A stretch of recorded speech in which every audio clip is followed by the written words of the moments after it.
Staffing. अपने first lecture में हमने पढ़ा था कि स्टाफिंग क्या होता है एंड स्टाफिंग की इम्पोर्टेंस क्या होती है, एज वेल एज हमने पढ़ा था स्टाफिंग एंड एचआरएम का क्या कॉन्सेप्ट है। उसके बाद हमने सेकेंड लेक्चर में पढ़ा था रिगार्डिंग द स्टाफिंग प्रोसेस। आज का हमारा जो थर्ड वीडियो है उसमें हम पढ़ेंगे कॉम्पोनेंट्स ऑफ स्टाफिंग, कि कौन कौन से एलिमेंट्स हैं जिनको कि कंबाइन करके स्टाफिंग का फंक्शन आपका कंप्लीट होता है। तो स्टाफिंग का सबसे इम्पोर्टेंट कॉम्पोनेंट है रिक्रूटमेंट, जिसके बारे में हमने फर्स्ट लेक्चर में भी थोड़ा डिस्कशन किया था कि रिक्रूटमेंट क्या होता है। आप नए नए एम्प्लॉयज़ को अट्रैक्ट करते हो कि वो आकर आपके ऑर्गेनाइजेशन में अप्लाई करें। नेक्स्ट होता है सिलेक्शन, यानी कि जितने भी आपके पास एप्लीकेशंस आई हैं उसमें से आप सूटेबल कैंडिडेट्स को सेलेक्ट करने का काम करते हैं। And third one is training, यानी कि जिसे भी हमने सेलेक्ट किया है अब हम उसे प्रॉपर ट्रेनिंग देंगे ताकि वो हमारी ऑर्गेनाइजेशन में प्रॉपरली वर्क कर सके।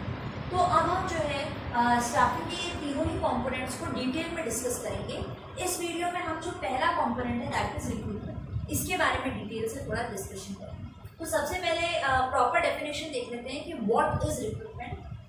Attracting more and more candidates to apply for the vacant job positions in the organization, यानी कि आपके ऑर्गेनाइजेशन के अंदर जो भी खाली पोजीशंस हैं, जो भी वेकेंट जॉब पोजीशंस हैं, उसके लिए हमें कैंडिडेट्स को अट्रैक्ट करना है कि आप आइए एंड अप्लाई कीजिए for the vacant post. Because अगला स्टेप हम करने वाले हैं सेलेक्शन करने के लिए हमारे पास वाइड वैरायटी ऑफ चॉइस होनी चाहिए। तो इसके लिए हम जो है लोगों को अट्रैक्ट करते हैं, उनसे अपील करते हैं, उन्हें इंड्यूस करने की कोशिश करते हैं ज़्यादा से ज़्यादा मैक्सिमम नंबर ऑफ पीपल को कि आप आइए and in vacant job positions के लिए अप्लाई कीजिए। आफ्टर दैट अब देखो रिक्रूटमेंट के सोर्सेज होते हैं कि कहाँ से आप जो है पीपल को अट्रैक्ट कर सकते हैं, इंड्यूस कर सकते हैं। तो बेसिकली दो सोर्सेज होते हैं रिक्रूटमेंट के, पहला है इंटरनल एंड दूसरा है एक्सटर्नल। इंटरनल का मतलब है कि जब आप ऑर्गेनाइजेशन के अंदर से जो हमारे एग्जिस्टिंग एम्प्लॉयज हैं उन्हीं के थ्रू हम वेकेंट पोजीशंस को फिल करते हैं, तो वो कहलाता है हमारा इंटरनल सोर्स ऑफ रिक्रूटमेंट। और एक्सटर्नल क्या होता है, जब हम बाहर के लोगों को इन्वाइट करते हैं for filling those vacant positions, तो ये हमारा कहलाता है एक्सटर्नल। इंटरनल का मतलब क्या होता है कि ऑलरेडी एग्जिस्टिंग एम्प्लॉयज, अंदर ही अंदर हम उन्हीं एम्प्लॉयज से जो है वेकेंट पोजीशंस को फिल करेंगे।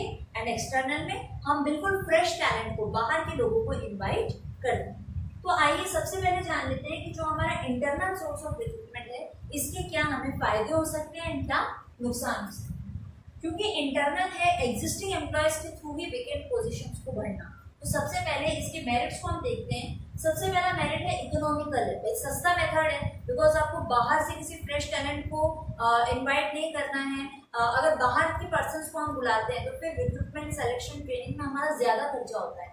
बट क्योंकि हम अंदर के एम्प्लॉयज़ के थ्रू ही कर रहे हैं तो इनवाइट करने में, इंटरव्यू वगैरह में आपका ज़्यादा खर्चा नहीं होता है, तो ये मेथड जो है वो इकोनॉमिकल है, सस्ता पड़ता है।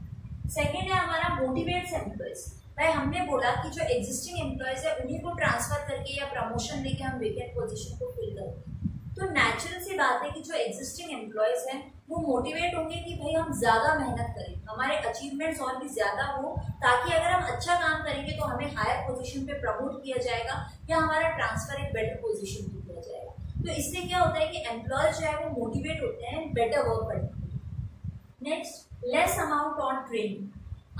ट्रेनिंग में आपका कम खर्चा हो रहा है क्योंकि आप एग्जिस्टिंग एम्प्लॉयज़ को ही ट्रांसफर करोगे या प्रमोट करोगे।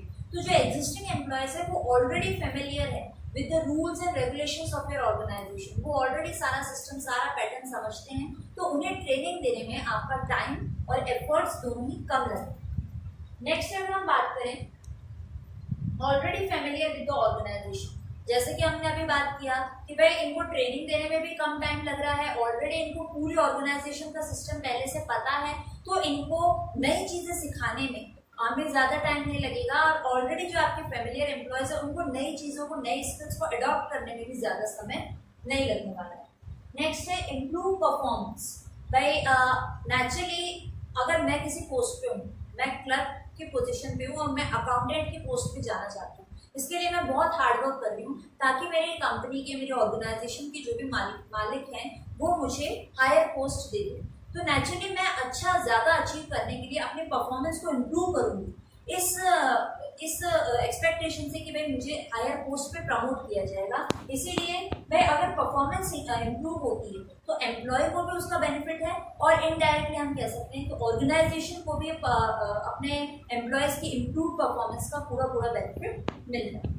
After that get training job rotation, यानी कि अपने आप ही आपके एग्जिस्टिंग एम्प्लॉयज को ट्रेनिंग मिलती है। कैसे? अगर आप जॉब रोटेशन कर रहे हो, भाई अगर हम बात करें ट्रांसफर की, तो अभी कोई बंदा परचेज डिपार्टमेंट में है, आपने उसे सेल्स डिपार्टमेंट में डाल दिया, तो परचेज डिपार्टमेंट में वो ऑलरेडी काफी समय से काम कर रहा था, वहाँ के सिस्टम, वहाँ के पैटर्न से यूज टू हो चुका था। अब आपने उसे परचेज से उठा के सेल्स में डाल दिया, यानी कि आप जॉब्स में रोटेशन कर रहे हैं, तो अब वो सेल्स डिपार्टमेंट के बारे में भी उसे ट्रेनिंग मिलेगी, उसे सीखने का मौका मिलेगा कि किस तरह सेल्स डिपार्टमेंट में वर्क किया जाता है। उसके बाद अगर आप उसे किसी तीसरे डिपार्टमेंट में डाल देते हो आफ्टर सम टाइम, तो वहाँ के बारे में भी उसे नॉलेज मिलेगा। कहने का मतलब है कि एक ही एम्प्लॉय को जॉब रोटेशन की वजह से अलग अलग डिपार्टमेंट्स का एक्सपीरियंस मिल रहा है और ट्रेनिंग मिल रही है। After that transfer becomes easy through shifting. में हम क्या करते हैं, इंटरनल सोर्सेज में शिफ्टिंग करते रहते हैं एग्जिस्टिंग एम्प्लॉयज की, या तो हम ट्रांसफर करेंगे या हम उन्हें प्रमोट करेंगे। एग्जिस्टिंग एम्प्लॉयज से हमें वेकेंट जो पोजीशन है उनको फिल करना है, तो हमारा क्या होता है, ट्रांसफर बहुत ज़्यादा इजी हो जाता है, बिकॉज हमें क्या करना है, इजीली हम एम्प्लॉयज को एक डिपार्टमेंट से उठा के दूसरे डिपार्टमेंट में शिफ्ट कर देंगे। भाई हमें पता है कि परचेज में ऑलरेडी बहुत ज़्यादा जन है और सेल्स डिपार्टमेंट में कम जन है, तो जो एक्स्ट्रा परचेज वाले हैं उन्हें उठा के हमने सेल्स डिपार्टमेंट में शिफ्ट कर दिया, यानी शिफ्टिंग की वजह से ट्रांसफर का काम भी हमारा आसान हो जाता है, एंड जो वेकेंट पोजीशन है वो भी हमारी फुल हो जाती है। तो ये तो बात हो गई मेरिट्स की कि इंटरनल सोर्सेज ऑफ रिक्रूटमेंट के क्या क्या फायदे हमारे ऑर्गेनाइजेशन को हो सकते हैं। उसके बाद अगर हम बात करें डीमेरिट्स, तो क्या नुकसान हो सकते हैं, तो पहला जो डीमेरिट है that is no fresh talent. आपको कोई fresh talent, creative ideas, new ideas नहीं मिलते हैं। तो नेचुरली बाहर से लोग आएंगे तो वो काफ़ी चीज़ें इनोवेटिव लेके आएंगे, बट हम क्या कर रहे हैं, एग्जिस्टिंग मैन पावर से ही काम चला रहे हैं, तो वही जो हमारे पुराने एम्प्लॉयज हैं वही उनके आइडियाज है, कुछ भी क्रिएटिव, कुछ भी इनोवेटिव आपको देखने को नहीं मिलता है। सेकेंड इसका नुकसान है लिमिटेड चॉइस। ऑलरेडी जो एग्जिस्टिंग एम्प्लॉयज है उन्हीं को हम शफल अप करके वेकेंट पोजीशन जो है फिल कर रहे हैं, तो चॉइस जो है वो हमारी लिमिटेड है। अगर हम बाहर से लोगों को इनवाइट करते, बुलाते, तो हमारे चॉइस जो है वो वाइडर होता, बट इंटरनल के केस में हमारा चॉइस जो है वो लिमिटेड रहता है। थर्ड इसका डीमेरिट है not suitable for new organisations. अगर ऑलरेडी जो ऑर्गेनाइजेशन अभी नई नई स्टैब्लिश हुई है तो उसके तो कोई पुराने एम्प्लॉयज है ही नहीं, तो वो जो है इंटरनल सोर्स ऑफ रिक्रूटमेंट कैसे करेगा। जो एकदम फ्रेश न्यूली स्टैब्लिश्ड ऑर्गेनाइजेशन है वो इंटरनल सोर्स ऑफ रिक्रूटमेंट कर ही नहीं सकता, बिकॉज उसके पास एग्जिस्टिंग एम्प्लॉयज है ही नहीं। नेक्स्ट है फ्रीक्वेंट ट्रांसफर रिड्यूसेस प्रोडक्टिविटी। अगर हम again and again frequently transfer करे जा रहे हैं एम्प्लॉयज का, तो इससे हमारी प्रोडक्टिविटी हैम्पर होती है, प्रोडक्टिविटी पे अफेक्ट पड़ता है। कैसे? कोई बंदा सेल्स में, अब उसको 2-4 महीने में तो उसने काम सीखा, सिस्टम सीखा, पैटर्न सीखा, अब वो सेट होने ही वाला था, इतने में हमने उसे उठा के परचेज में डाल दिया। अब परचेज में वो धीरे धीरे उसको टाइम लगता, महीना 2 महीना, वो सब कुछ सीखता, एडजस्ट होता, सेट होता, अपने आप को स्टैब्लिश करता डिपार्टमेंट के अंदर। उससे पहले हमने उसे उठा के फाइनेंस डिपार्टमेंट में डाल दिया। तो अगेन एंड अगेन अगर ये फ्रीक्वेंटली शिफ्टिंग होता रहेगा तो ना तो एम्प्लॉयज प्रॉपरली एक जगह पर सेट हो पाएंगे, स्टैब्लिश हो पाएंगे, और इससे जो है प्रोडक्टिविटी पर भी नेगेटिव इम्पैक्ट पड़ेगा। तो ये बात हो गई regarding the merits and demerits of internal sources of recruitment. अब हम पढ़ेंगे about the methods of internal recruitment, कि इंटरनल रिक्रूटमेंट जो है वो हम कितने तरीके से कर सकते हैं। तो बेसिकली इसमें 2 मेथड्स हैं, पहला है हमारा ट्रांसफर एंड दूसरा है प्रमोशन। तो आइए सबसे पहले देखते हैं ट्रांसफर क्या होता है। Shifting of employees from one job position to other at the same level of authority, यानी कि जब एम्प्लॉयज़ को एक जॉब पोजीशन से दूसरे जॉब पोजीशन के ऊपर शिफ्ट कर दिया जाता है, लेकिन जो पावर है, जो अथॉरिटी है वो उनका सेम ही रहेगा, तो ऐसा जो शिफ्टिंग है वो कहलाता है ट्रांसफर। यानी कि आपकी सिर्फ पोजीशन बदली गई है या आपका प्लेस ऑफ वर्किंग बदल दिया गया है, जबकि अथॉरिटी, आपका डेजिग्नेशन, आपका पोस्ट जो है वो वही का वही रहेगा। यानी कि हम कह सकते हैं कि यहाँ पर शिफ्टिंग जो है वो एक हॉरिजॉन्टल तरीके से होती है। अब हम इसको हॉरिजॉन्टल क्यों कह रहे हैं, क्योंकि हम जो है सिर्फ पोजीशन के अंदर चेंजेस कर रहे हैं, प्लेस ऑफ वर्किंग के अंदर चेंज कर रहे हैं, ना ही हमारे जॉब में, ना ही हमारे डेजिग्नेशन में, ना ही हमारे पे स्केल में किसी भी तरह का अंतर आता है। जैसे एग्जाम्पल के तौर पर हम कह सकते हैं कि भाई कोई बंदा है, वो सेल्स डिपार्टमेंट के अंदर क्लर्क था, अब उसे सेल्स डिपार्टमेंट से फाइनेंस डिपार्टमेंट में शिफ्ट कर दिया गया, सिर्फ उसका प्लेस ऑफ वर्किंग बदला है, यहाँ भी वो क्लर्क था, फाइनेंस डिपार्टमेंट में तो क्लर्क के तौर पर ही काम करेगा। तो कहने का मतलब है कि जब हॉरिजॉन्टल वे में आपकी शिफ्टिंग हो रही है, कहने का मतलब है पोस्ट, पे स्केल कुछ भी नहीं बदलेगा, सिर्फ आपका प्लेस ऑफ वर्किंग बदल जाएगा, तो ऐसा शिफ्टिंग कहलाता है ट्रांसफर। सेकेंड है हमारा प्रमोशन। इसमें क्या होता है, shifting of employees from one job position to other with higher level of authority. यानी कि अब जो ये शिफ्टिंग हो रहा है that is known to be vertical, यानी कि अब जो है आपका पावर इंक्रीज कर दिया जाएगा, अथॉरिटी इंक्रीज कर दी जाएगी। ओके, यहाँ पर क्या हो रहा था, पावर के अंदर, पे स्केल के अंदर कोई इंक्रीज नहीं हो रहा था। यहाँ पर अब आप एक पोजीशन से दूसरी पोजीशन पे आए, बट आप हायर पोजीशन पे गए हो, आपका डेजिग्नेशन जो है वो बदल जाएगा, आपका पे स्केल जो है वो भी बढ़ जाएगा। तो इस टाइप की जो हायर पोस्ट के ऊपर शिफ्टिंग होती है that is known as promotion. तो कहने का मतलब है कि इंटरनल रिक्रूटमेंट जब हम करते हैं, यानी एग्जिस्टिंग एम्प्लॉयज को ही शफल अप हम कर रहे हैं, तो वो दो तरीके से कर सकते हैं हम, या तो ट्रांसफर के थ्रू हम अपनी वेकेंट पोजीशन को फिल करें, या फिर प्रमोशन के थ्रू हम अपनी वेकेंट पोजीशंस को फिल करें। सेकंड जो हमारा सोर्स है that is external source of recruitment. जब हम बाहर के लोगों को इन्वाइट करते हैं, इंड्यूस करते हैं कि आप हमारी ऑर्गेनाइजेशन में आकर वेकेंट पोजीशन के लिए अप्लाई कीजिए।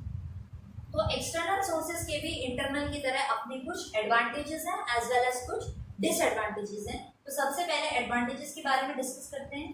भाई आपको फ्रेश टैलेंट देखने को मिलेगा।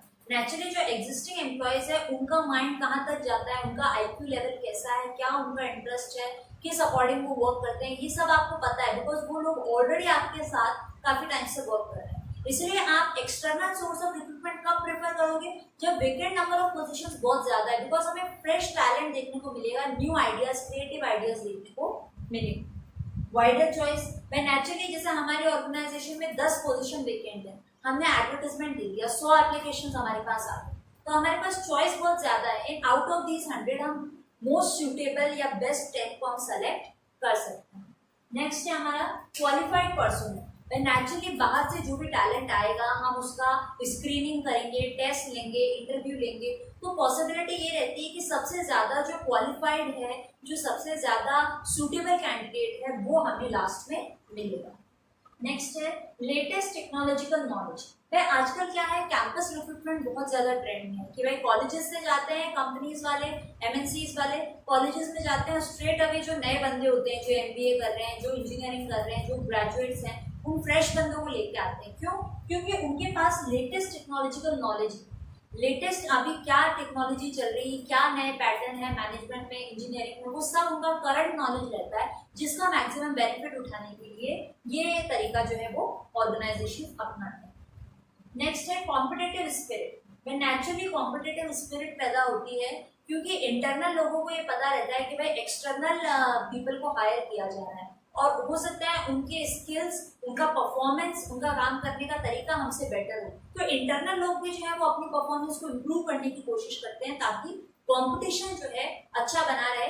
ऑर्गेनाइजेशन वाले यूँ नहीं सोचे कि आउटसाइडर्स तो बहुत ज्यादा अच्छे से वर्क कर रहे हैं, इंटरनल वाले उनके कंपैरिजन में कुछ कर ही नहीं रहे हैं। तो जब एक्सटर्नल टैलेंट हमारे अंदर हमारी ऑर्गेनाइजेशन में आता है, तो इंटरनल लोग भी जो है आउट ऑफ कॉम्पिटिटिव स्पिरिट अपनी परफॉर्मेंस को इम्प्रूव करने की मैक्सिमम कोशिश करते हैं। अगर हम बात करें डिसएडवांटेजेस की, क्या क्या नुकसान हमें हो सकते हैं अगर हम एक्सटर्नल सोर्स ऑफ रिक्रूटमेंट को अपनाते हैं। पहला है मोरल ऑफ एग्जिस्टिंग एम्प्लॉयज को। वे नेचुरली जो एम्प्लॉयज आपके साथ काफी सालों से वर्क कर रहे हैं, वो भी इसी एक्सपेक्टेशन में आपके साथ जुड़े हुए हैं कि कभी ना कभी आपको प्रमोशन, आप उन्हें प्रमोशन करेंगे, उन्हें हायर पोस्ट देंगे। अब आप उनका प्रमोशन ना करके बाहर से आपने एक्सटर्नल टैलेंट को हायर कर लिया और उन्हें उनसे हायर पोस्ट पे बिठा दिया, तो क्या होगा, उनका जो मोरल था, जो एक एनर्जी थी उनके अंदर, वो डिक्रीज हो जाएगी, बिकॉज वो ये उम्मीद लगा के बैठे थे कि आप उनका प्रमोशन करेंगे, ना कि बाहर से किसी नए बंदे को हायर करेंगे। तो ये है कि जो एग्जिस्टिंग लोग हैं उनका मोरल थोड़ा डाउन हो जाता है। नेक्स्ट अगर हम बात करें तो डिसएडवांटेज है न्यू एम्प्लॉय में नॉट एडजस्ट। भाई आपने नया बंदा रख तो लिया, आपने रिक्रूटमेंट किया, सिलेक्शन किया, इंटरव्यू वगैरह सब हो गया, अब नया बंदा हमने रख लिया, अब हो सकता है वो हमारी ऑर्गेनाइजेशन के अंदर एडजस्ट ही नहीं हो पा रहा है, हमारे रूल्स एंड रेगुलेशंस उसे बहुत ज्यादा कॉम्प्लिकेटेड लग रहे हैं, वो ठीक तरीके से काम नहीं कर पा रहा है, कंफर्टेबल नहीं हो पा रहा है अमंग द कलीग्स, एंड इस वजह से जो है वो अब इस मतलब उसका मन नहीं लग रहा ऑर्गेनाइजेशन में, उसे समझ में नहीं आ रहा काम करना है कि नहीं करना, तो ये नए एम्प्लॉयज के साथ इस तरह की काफी प्रॉब्लम्स जो है कई बार ऑर्गेनाइजेशंस को फेस करने पड़ते हैं। अगला डिसएडवांटेज है एक्सपेंसिव मेथड। नेचुरली पहले आप एडवर्टीजमेंट दे रहे हो, उसमें आपका खर्चा होएगा, फिर लोग आएंगे, आप उनकी स्क्रीनिंग करोगे, इंटरव्यू करोगे, तरह तरह के टेस्ट करोगे, तो इन सारी चीजों में जो है बहुत ज्यादा टाइम, एफर्ट एंड मनी लगता है ऑर्गेनाइजेशन का, इसीलिए it is a very expensive method. Next अगर हम देखें लेंथी प्रोसेस। नेचुरल सी बात है, आप एडवर्टीजमेंट दोगे, फिर 100 लोगों की एप्लीकेशन आएंगे, उसमें से आप सिलेक्शन करोगे, फिर अगेन इंटरव्यू लोगे, स्क्रीनिंग करोगे, तरह तरह के टेस्ट लोगे, फिर फाइनली आपको जो है बंदे मिलेंगे, भाई जितने रिक्वायर्ड पोजीशन थे उतने बंदे आपने छाट लिए, फिर उनको ट्रेनिंग देना पड़ेगा, उनका डेवलपमेंट करना पड़ेगा, ओरिएंटेशन प्रोग्राम करना पड़ेगा। तो ये सब कुछ जो है वो बहुत ज़्यादा टाइम कंज्यूमिंग और लेंथी प्रोसेस हो जाता है। इसीलिए कई ऑर्गेनाइजेशन प्रेफर करते हैं कि इतना टाइम, एफर्ट, मनी वेस्ट करेंगे, इससे बेटर है इंटरनल सोर्सेज से हम काम चलाएं। ओके, तो कहीं ना कहीं जितने इसके एडवांटेजेस हैं उतने ही इसके डिसएडवांटेजेस भी मौजूद हैं। अब हम पढ़ेंगे the methods of external sources of recruitment, यानी कि अगर हमें बाहर से नए टैलेंट को इनवाइट करना है तो उसके क्या क्या तरीके हो सकते हैं। इसके ऑल टुगेदर 11 मेथड्स हैं, वन बाय वन एक एक को डिस्कस करते हैं। पहला है डायरेक्ट रिक्रूटमेंट। डायरेक्ट रिक्रूटमेंट में क्या होता है, भाई जो भी आपकी फैक्ट्री है या जो भी आपकी ऑर्गेनाइजेशन है, उसके गेट के ऊपर सारी डिटेल्स लिख के एक नोटिस लगा दिया जाता है कि भाई इतनी वेकेंट पोजीशन है यहाँ पर और इतना क्वालिफिकेशन हमें रिक्वायर्ड है, ये स्किल्स उस बंदे के अंदर होनी चाहिए। अब जो भी वहाँ से निकलेगा या जो भी वो इस नोटिस को पढ़ेगा, उसे पूरा नॉलेज हो जाएगा कि भाई यहाँ पर इतनी वेकेंट पोस्ट है, उसके लिए ये रिक्वायर्ड क्वालिफिकेशन है, ये स्किल्स होनी चाहिए। ओके, तो इस तरीके से जब हम ओपनली गेट के ऊपर इस तरह से नोटिस लगा देते हैं, अपन ओपन एडवर्टीजमेंट कर रहे हैं, that is known as direct recruitment. अब जो भी वो देखेगा, जिस भी बंदे को लगेगा कि हाँ भाई मेरे पास से रिक्वायर्ड क्वालिफिकेशन है या I am suitable, that person can apply in the organization. अगला है हमारा कैजुअल कॉलर्स। कैजुअल कॉलर्स क्या होते हैं, जैसे मान लो एक बार हमने रिक्रूटमेंट किया था तो 100 लोग आए, बट हमारे यहाँ जो है वेकेंट पोजीशंस खाली 6 थी, लेकिन उन 100 में से सिलेक्शन करने के बाद हमें 10 लोग बहुत ज़्यादा पसंद आए थे। अब वेकेंट पोजीशन तो हमारे यहाँ 6 थी, तो हमने उसमें से टॉप 6 को ले लिया, लेकिन ये जो रिमेनिंग 4 थे, इनका डेटा भी हमने अपने पास सेव रखा कि आगे कभी फ्यूचर में अगर हमारे यहाँ वेकेंट पोजीशंस होती हैं तो हमें ज़्यादा मेहनत नहीं करनी पड़ेगी, हम पहले ये जो 4 हैं इनको लेंगे, उसके बाद अगर रिक्वायरमेंट होती है तो हम अदर एक्सटर्नल सोर्सेज की तरफ जाएंगे। तो ये जो हमने 4 लोगों का डेटा अपने पास रिजर्व करके रख रखा था, फ्यूचर में अगर रिक्वायरमेंट होती है तो उस पर्पज से, तो उसको कहा जाता है वेटिंग लिस्ट। यानी कि आपने एक बार पहले जब रिक्रूटमेंट किया, सिलेक्शन किया, उस दौरान आपको ये अच्छे लग गए थे, लेकिन ये है कि उस समय रिक्वायरमेंट इतनी ज़्यादा नहीं थी, इसलिए आपने अपनी वेटिंग लिस्ट के अंदर इनको रख दिया।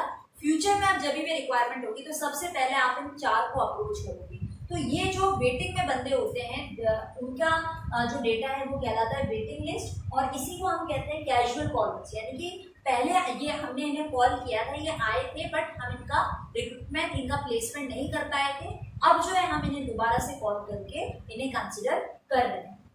तीसरा हमारा मेथड है मीडिया एडवर्टीजमेंट, जो कि बहुत ज़्यादा पॉपुलर है। भाई न्यूज़पेपर्स के अंदर, मैगजीन्स के अंदर आपको एडवर्टीजमेंट देखने को मिलते हैं कि भाई इस जगह इतने पोस्ट वेकेंट है और ये क्वालिफिकेशन रिक्वायर्ड है, एंड जो भी अप्लाई करना चाहता है they can come for the interview.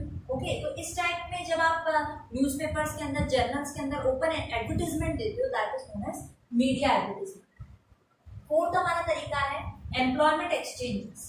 अब एम्प्लॉयमेंट एक्सचेंजेस क्या होते हैं, they act as a middle man between the job seekers and the organization. यानी कि जिन्हें जॉब चाहिए और ऑर्गेनाइजेशन जहाँ पर वेकेंट पोजीशन है, उनके बीच का एक लिंक का काम करते हैं ये एम्प्लॉयमेंट एक्सचेंजेस। अभी एम्प्लॉयमेंट एक्सचेंजेस क्या है कि भाई जिन्हें जॉब ढूंढनी है वो भी अपना बायोडाटा यहाँ पर रजिस्टर करा के जा चुके हैं। अब ऑर्गेनाइजेशंस भी इनके पास ही आता है जब ऑर्गेनाइजेशंस के अंदर वेकेंट पोजीशन होती है, तो अब ये क्या करते हैं, इनके पास अनएम्प्लॉयड लोगों की भी एक लिस्ट है, उनका बायोडाटा भी है एंड ऑर्गेनाइजेशंस भी है, तो ये क्या करते हैं, मिडिल मैन का काम करते हैं कि भाई रिक्वायर्ड बंदे, ऑर्गेनाइजेशन को जैसा क्वालिफिकेशन चाहिए वैसी क्वालिफिकेशन वाला जो बायोडाटा है हम निकालेंगे अपने रिकॉर्ड्स में से, और फिर इन दोनों का जो है कांटेक्ट करा देंगे ताकि अनएम्प्लॉयड को जॉब मिल जाए और ऑर्गेनाइजेशन की वेकेंट पोजीशन जो है वो फिल हो जाए। तो कहने का मतलब है कि एम्प्लॉयमेंट एक्सचेंजेस क्या है, मिडिल मैन का काम करते हैं between the job seeker and the organization. अगला हमारा पॉइंट है प्लेसमेंट एजेंसीज।